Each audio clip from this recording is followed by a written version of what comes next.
Assalamualaikum. Let's talk about statement of changes in equity. That is the most examinable topic of AS level. Okay. हमने एक state आप अगर मैं थोड़ा सा नाम भी समझाने की कोशिश करूं, हमने एक स्टेटमेंट बनानी है. किस चीज की स्टेटमेंट बनानी है? हमने चेंजेस की स्टेटमेंट बनानी है. किसके चेंजेस की बनानी है? इक्विटी में चेंजेस की बनानी है. So equity is mainly your owners wealth, owners capital. ठीक है, ये आपने याद रखना है कि equity also known as owners capital. We'll be talking about the contents of statement of changes in equity. Number 1, that is share capital. अच्छा, share capital क्या होता है? Share capital is your owners money. ठीक है. अच्छा, अब share से ही समझ आ रहा है कि शेयर्स कंपनी ने इशू किए होंगे. Share issued by company. ठीक है. जब कंपनी शेयर इशू करती है तो उसके अगेंस्ट उनको कैश रिसीव होता है. ठीक है. वो क्या करती है? ओनर्स को शेयर्स देती है, शेयर के देती है और बदले में ओनर जो है उनको पैसे देता है. ठीक है. That is known as share receive. अब let's say for example, sorry, cash receive. Let's say for example आपकी ना इनिशियल पब्लिक ऑफरिंग थी. What is initial public offering? Basically जब आप ना प्राइवेट कंपनी से पब्लिक कंपनी जाते हो, दैट्स एन इंस्टेंस कि भाई अगर आप प्राइवेट से पब्लिक जाते हो तो ये होता है कि आपने शेयर्स इश्यू करने होते हैं पहली दफा, तो इसको कहते हैं initial public offering, also known as IPO, short form for that. अच्छा, तो जब आप initial public offering let's say आप कर रहे हो और आपका जो फेस वैल्यू है शेयर्स की, फेस वैल्यू क्या होती है? जो एक नॉमिनल अमाउंट होती है. ठीक है. फेस वैल्यू कहा जाता है इसको, पार वैल्यू कहा जाता है. लेट्स से वो $1 है. ठीक है. और आपने जो शेयर्स इश्यू किए, लेट्स से वो 10,000 शेयर्स किए. ठीक है. तो कैश जो रिसीव होगा कंपनी को वो कितने अमाउंट से होगा? That is 10,000 into 1. ठीक है. क्योंकि 10,000 आपने शेयर्स इश्यू किए और हर शेयर का प्राइस क्या है? $1. ठीक है. आई होप शेयर कैपिटल समझ में आता हो कि it's the shares that is issued against which the payment is receive to the company. फिर होता है शेयर प्रीमियम. अच्छा, लेट्स से इस बार जो आपने शेयर्स इश्यू किए वो फेस वैल्यू पे नहीं किए, आपने मार्केट वैल्यू पे किए. Let's say $5. ठीक है. वही आपने let's say same shares issue किए but at the amount of $5. तो अब कंपनी जब शेयर्स का हिसाब किताब रखेगी ना, तो वो ये देखेगी कि कितना इसमें शेयर कैपिटल है और कितना इसमें शेयर प्रीमियम है. ठीक है. अच्छा, तो आपने 10,000 इश्यू किए हैं, ऐसा ही है, 10,000 शेयर्स किए हैं, तो दैट मीन्स आपके $50,000 जो है वो आपने दिखाने हैं कि भाई इस साल इतनी चेंजेस आई हैं इक्विटी में. ऐसा ही है. तो आप शेयर कैपिटल को हमेशा फेस वैल्यू पे रिकॉर्ड करोगे. ठीक है. और शेयर प्रीमियम को आप over and above the amount. ठीक है. प्रीमियम के नाम से ही समझ आ रहा है कि जो आपने अमाउंट एक्स्ट्रा चार्ज किए. और क्यों चार्ज किए? क्योंकि आपकी मार्केट में वैल्यू है, आपका मार्केट में इतना प्राइस चल रहा है, इसलिए आप एडिशनल चार्ज कर रहे हो. ठीक है. अच्छा, तो मैं अगर शेयर कैपिटल की बात करूं जिसकी वैल्यू $1 है, शेयर प्रीमियम की कितनी होगी? $5 माइनस $1, क्योंकि $1 इज द फेस वैल्यू. तो आपका प्रीमियम आ रहा है 4, कि आप ₹4 एडिशनल चार्ज कर रहे हो. सही है. अच्छा, तो जब भी इक्विटी का चेंज होता है ना, तो इक्विटी हमेशा जब बढ़ती है तो क्रेडिट होती है. सही है. और गिरती है तो डेबिट होती है. ठीक है.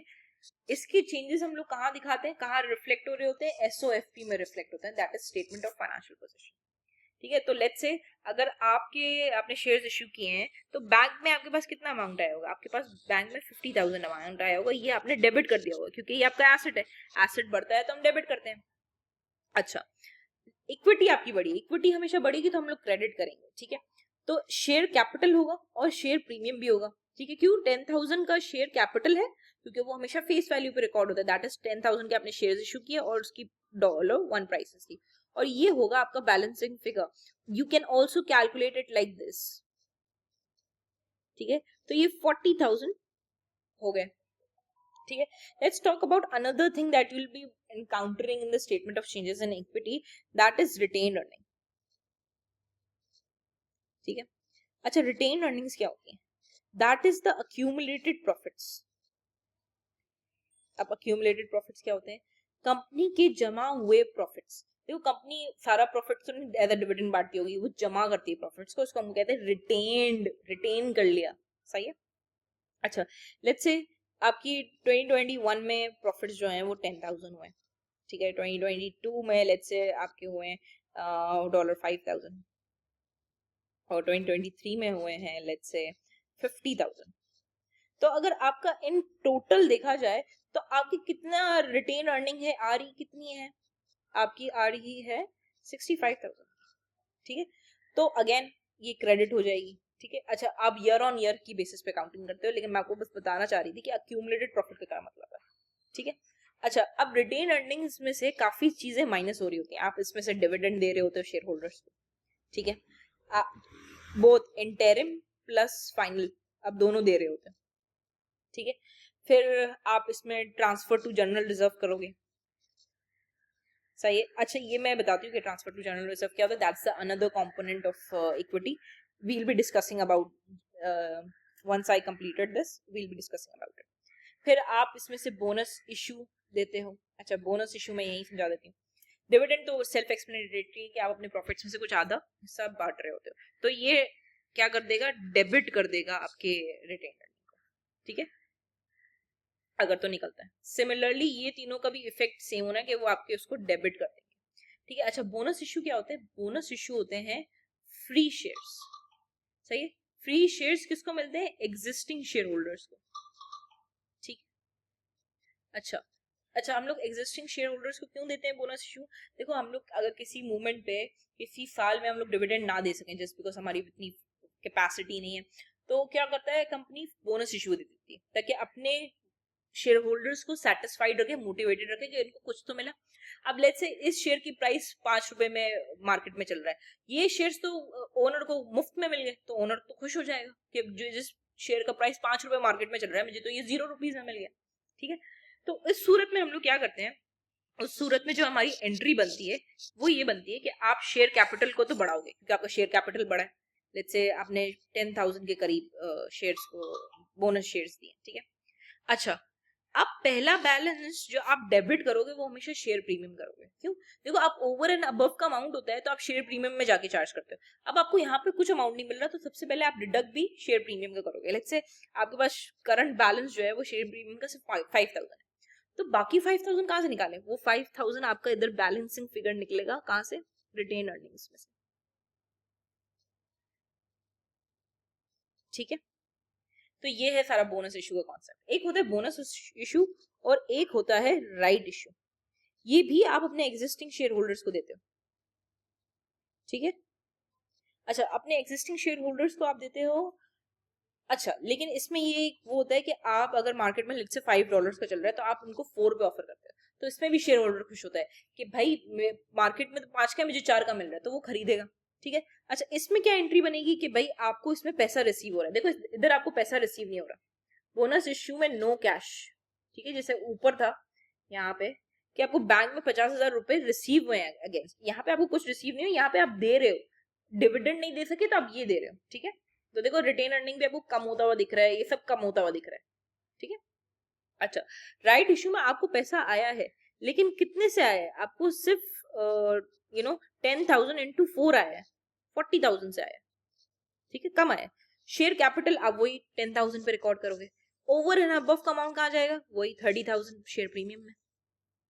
ठीक है, तो राइट इश्यूज को कहते हैं आप एग्जिस्टिंग शेयर होल्डर्स को देते हो जस्ट सो दैट कि एक एडवांटेज है हमारे एग्जिस्टिंग शेयर होल्डर्स।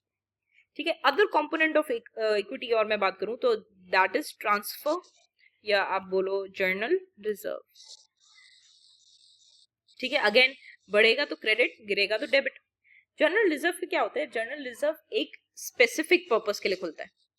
ठीक है, स्पेसिफिक पर्पस क्या होता है? लेट्स से कंपनी ने किसी बड़ी मशीनरी में इन्वेस्ट करना है and the required amount is $20,000। ठीक है, अच्छा, अब जब $20,000 है तो ये पैसा कहाँ से अरेंज करें? देखो, कंपनी को इतना सारा पैसा एक साथ इकट्ठा करने में टाइम लगता है, ठीक है, टाइम भी लगता है, और वो इतना सारा फंड इतना जल्दी निकाल भी नहीं सकती, तो वो जमा करती है। कहाँ जमा करती है? जनरल रिजर्व में जमा करती है, ठीक है। जनरल रिजर्व में थोड़ा थोड़ा पैसा जमा करेगी, अनलेस वो 20,000 नहीं हो जाता to buy that specific machinery that was planned by the company, ठीक है। लेट्स से हर साल या वो 2,000 करके कहाँ डाल रही है? जनरल रिजर्व में डाल रही है, तो 2,000 कुछ ना कुछ डेबिट भी हुआ होगा, क्योंकि हमने पढ़ा है डबल एंट्री सिस्टम में कि every credit has its debit too and every debit has its credit, तो कुछ ना कुछ तो डेबिट हो रहा होगा। तो ये कोई और चीज नहीं, वो आपकी रिटेन अर्निंग्स हो रही होती है कि आप रिटेन अर्निंग्स में से थोड़ा थोड़ा निकालते हो और जनरल रिजर्व में डाल रहे होते हैं, सही। तो ये अगेन, इसमें ना कैश आता है ना कैश जाता है, क्योंकि ये इंटर ट्रांसफर है, ठीक है। फिर I hope you got the concept of general reserves as well, okay. The last but not least, that is revaluation reserve, जो अक्सर आपको दिख रहा होता है statement of changes in equity में। We'll be talking about one example too. अच्छा, revaluation reserve क्या होता है? लेट्स से आपकी प्रॉपर्टी की 1 जन 2025 को वैल्यू थी 20,000, ठीक है। प्रॉपर्टी की 31 जन 2025 को वैल्यू हो गई 30,000, ठीक है। तो 10,000 से आपको गेन हुआ ना, 10,000 से आपको क्या हुआ? आपको आपकी रीवैल्यूएशन हो गई, प्रॉपर्टी की रीवैल्यू हो गई, ग्रेटर अमाउंट हो गया, गेन हो गया आपको, ठीक है। लेकिन ये गेन अनरियलाइज्ड गेन है, ठीक है, क्योंकि अभी तक आपने प्रॉपर्टी तो बेची नहीं है, तो आपको फायदा भी नहीं हुआ है, आपने सिर्फ अपनी बुक्स में रिकॉर्ड कर लिया, ठीक है। तो आप क्या करते हो, इसकी क्या एंट्री बनती है? डेबिट और क्रेडिट। आप एसेट की वैल्यू बढ़ा दोगे, क्योंकि आपको पता है यार आपकी एसेट की वैल्यू बढ़ गई, तो जब एसेट बढ़ता है, लेट्स से वो प्रॉपर्टी थी, ठीक है, तो जब वो बढ़ेगा तो डेबिट होगा, हमने पढ़ा अगर एसेट बढ़ता है तो डेबिट होता है। लेट्स से कितने अमाउंट से? 10,000 से वो बढ़ जाएगा, सही है। तो अगेन कुछ ना कुछ क्रेडिट हो रहा होगा, और क्या क्रेडिट हो रहा होगा? वो और कुछ नहीं, आपका रीवैल्यूएशन रिजर्व हो रहा होगा, कि आप धीरे धीरे रीवैल्यूएशन रिजर्व में इसको रखोगे, ठीक है। रीवैल्यूएशन लॉस होगा तो भी वहीं से डील हो रहा होगा, ठीक है। अच्छा, पीएनएल में हम प्रॉफिट एंड लॉस में से को क्यों नहीं दिखाते? Because it's an unrealised gain, you haven't realised it yet, ठीक है। जब रियलाइज होगा तो आपको गेन नजर आएगा, अदरवाइज नहीं, ठीक है। Let's quickly see an example for this one too. Okay, ये statement of changes in equity की एग्जांपल है। वो कहता है on 1 August 2024 the directors had made a bonus issue. अच्छा, ये मैंने ना प्रॉफिट का अमाउंट, ये ना आधा क्वेश्चन है, ठीक है, ये पार्ट ए है, यहाँ पे आपको रिवाइज प्रॉफिट निकालने को बोला था, ठीक है। तो उसका अमाउंट हम निकाल चुके हैं, दैट इज 73,500, ठीक है।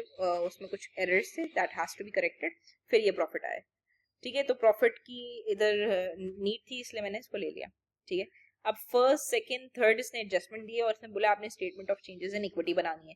इसने आपको 1 जनवरी के मतलब ओपनिंग बैलेंसेस दे दिए, ठीक है, सिवाय शेयर कैपिटल के, ठीक है। अच्छा, टोटल क्या होता है? आप इन सबका एडिशन कर लेते हो, ठीक है। अच्छा, अभी हमें शेयर कैपिटल नहीं पता, ओके। क्या बोलते हैं? 1 अगस्त 2024 मतलब इसी साल the directors had made a bonus issue. Bonus issue में no cash is being received. It's just an inter transfer of 2 ordinary shares for every 3 ordinary shares held at that date. इसका क्या मतलब है? वो कह रहा है कि जिस बंदे के पास 3 शेयर है ना, 3, उसको 2 मजीद मिल जाएंगे। मतलब अब टोटल इसके पास कितने शेयर हो जाएंगे? 5 शेयर हो जाएंगे, ऐसा ही है। बोल रहे हर बंदे जिसके पास 3 शेयर्स हैं उनको 2 और मजीद दे दो, ठीक है। तो अब इनके पास टोटल 5 शेयर्स हो जाएंगे।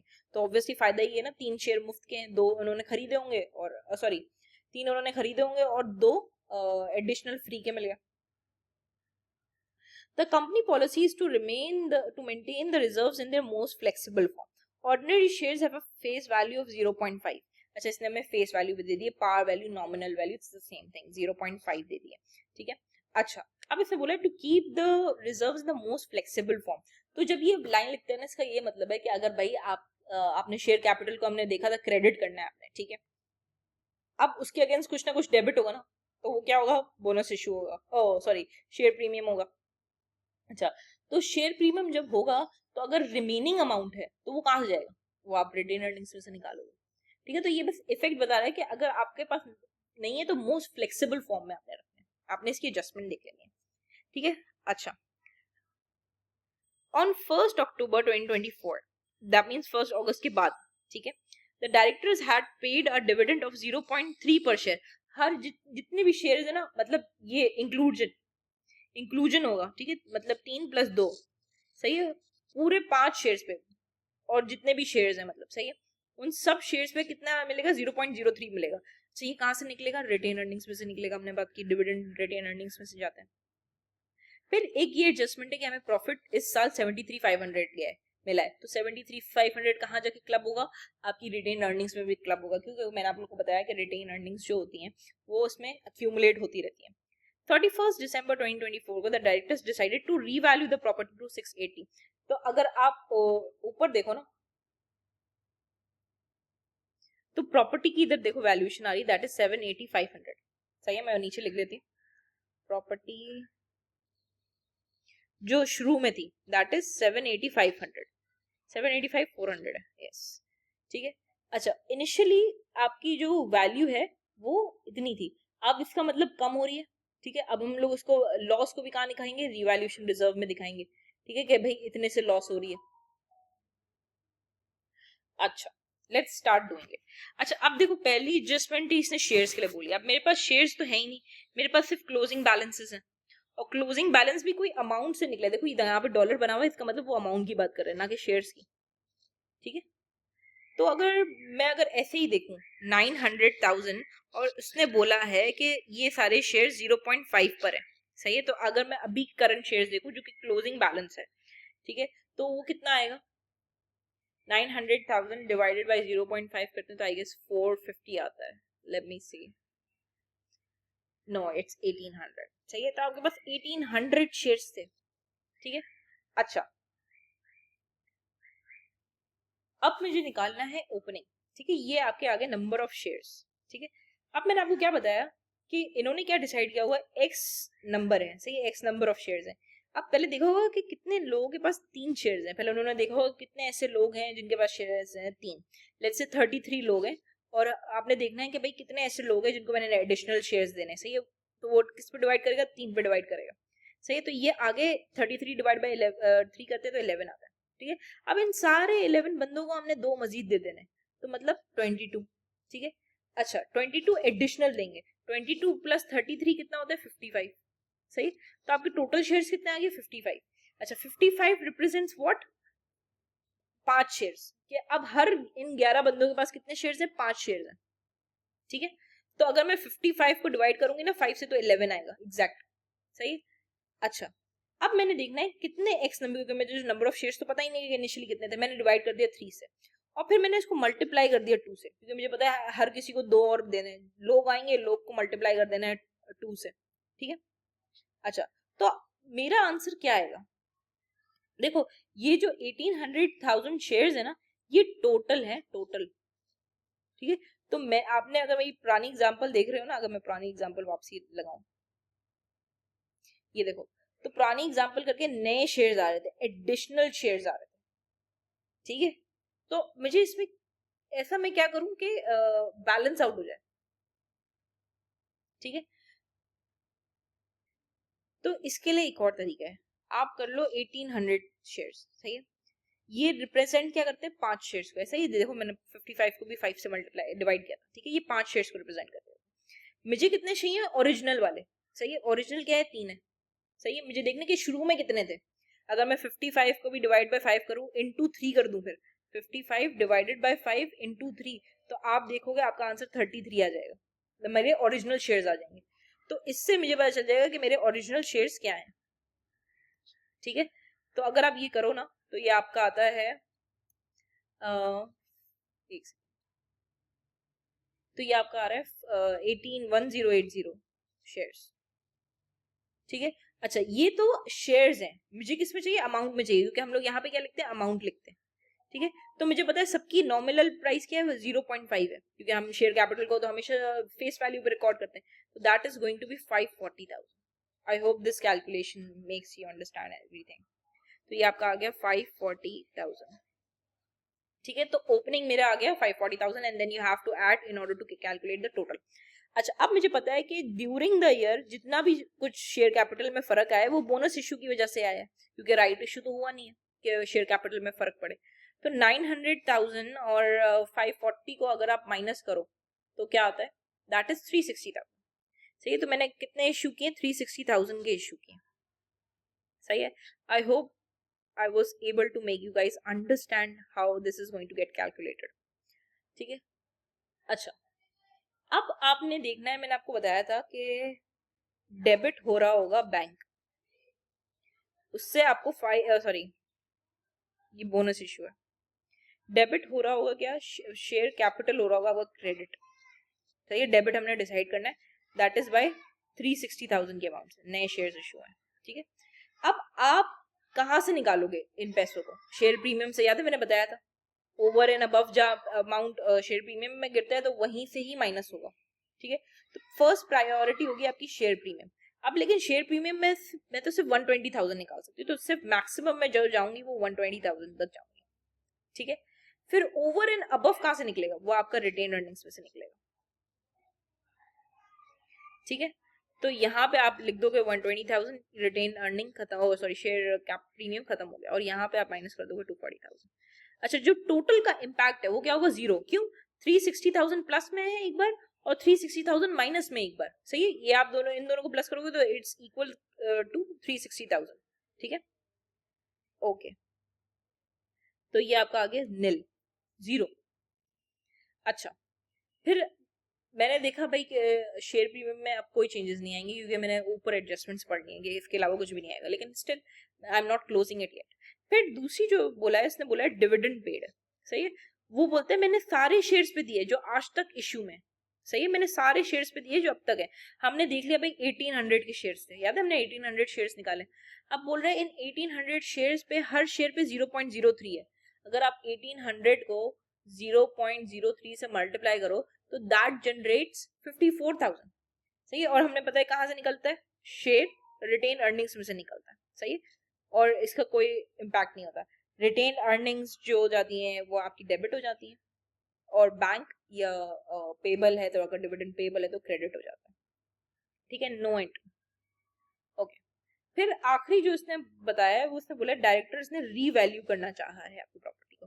देखो 1 जैन को ये यहाँ पर थी, 31 दिसंबर को ये यहाँ पर है, तो हमें दिख रहा है कि सीधा सीधा लॉस हुआ है, ऐसा ही है।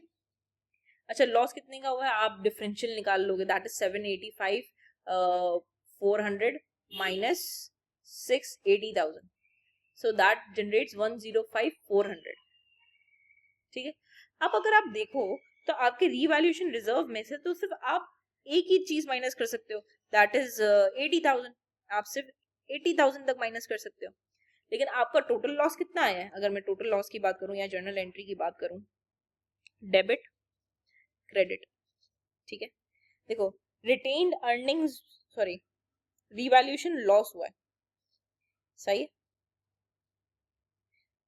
तो आपके एसेट की वैल्यू कम होगी, ऐसा ही है। आप अपने एसेट को क्रेडिट कर दोगे कितने से, 105,400 से।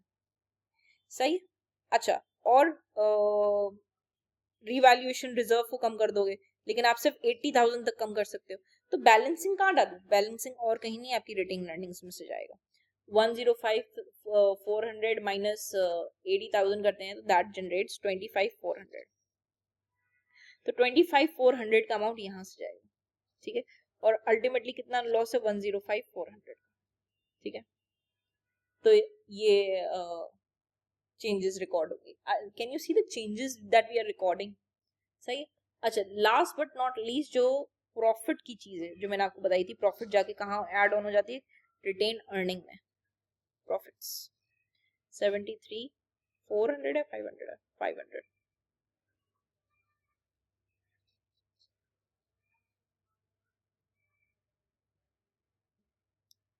अच्छा, फिर आप इनको ऐड ऑन कर लोगे, शेयर प्रीमियम खत्म हो गया, शेयर कैप रीवैल्यूएशन रिजर्व खत्म हो गया। अच्छा, इसका अमाउंट आप निकालोगे तो आ रहा है 84,900। ठीक है, इन दोनों का टोटल करेंगे तो आ रहा है 984,900। अच्छा, आपने टोटल दिखाना होता है। ओके, और मैं अगर ऊपर वाले की बात करूं तो यहाँ पे आ रहा है 107,800। ठीक है, yeah, that's it. That is how you make a statement of changes in equity. I hope you liked it.